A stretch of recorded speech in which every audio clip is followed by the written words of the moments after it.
এখন এমনি দেরি করে উঠছি সকালে, হাতের এই কন্ডিশন, ফুলোটা এখনও কমেনি, ফুলে আছে হাতটা মোটামুটি ভালোই। দেরি করে উঠছি বলে একবারে লাঞ্চই করতে যাচ্ছি নিচে। দিদানকে বললাম খাইয়ে দিতে, বাঁ হাতে একদম খেতে পাচ্ছি না, তো তাই জন্য দিদান খাইয়ে দিচ্ছে আজকে।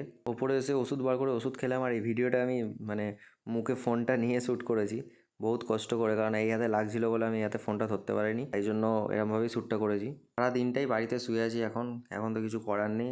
একটা জিনিস ভালো হচ্ছে, সেটা হচ্ছে ঘুমটা আমার খুব ভালো হচ্ছে, সারা দিনটাই ঘুমোচ্ছি। আর সন্ধ্যেবেলা বসে একটুখানি সিনেমা দেখছিলাম, সিনেমাটি আমরা ডাউনলোড করছিলাম, সিনেমা ডাউনলোড করে রাখছিলাম কারণ সারা দিনটাই ঘুমিয়েছি, রাতে ঘুম আসছে না সেভাবে, সিনেমা দেখবো তাই জন্য। আর তারপর একটুখানি ঘরটর গুছলাম, ঘরটার খুব খারাপ অবস্থা হয়েছিল, সব করে ঘরটার গুছিয়ে মানে বিছানাটা গুছিয়ে নিচে গেছিলাম চা খেতে। দিদান বললো চা করেছে একটু চা খেয়ে যা, তাই নিচে গিয়ে একটু চা খেলাম, বিস্কুট খেলাম।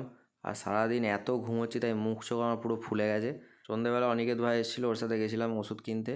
তারপর বাড়িতে এসে দেখলাম মা এসছে খাবার দিতে। এখন কদিন মা রান্না করে দিয়ে যাচ্ছে বাড়িতে, তারপরে একটু ড্রেসিং মেসিং করে দেয় আমার হাতের। তো আজকের ব্লগ এই অবধি, দেখা হচ্ছে আবার নেক্সট ভিডিওতে। টিল দেন সবাই ভালো থেকো, সুস্থ থেকো, আর লাইক শেয়ার সাবস্ক্রাইব করে দিও, এটা কালকে বলতে ভুলে গেছিলাম আমি।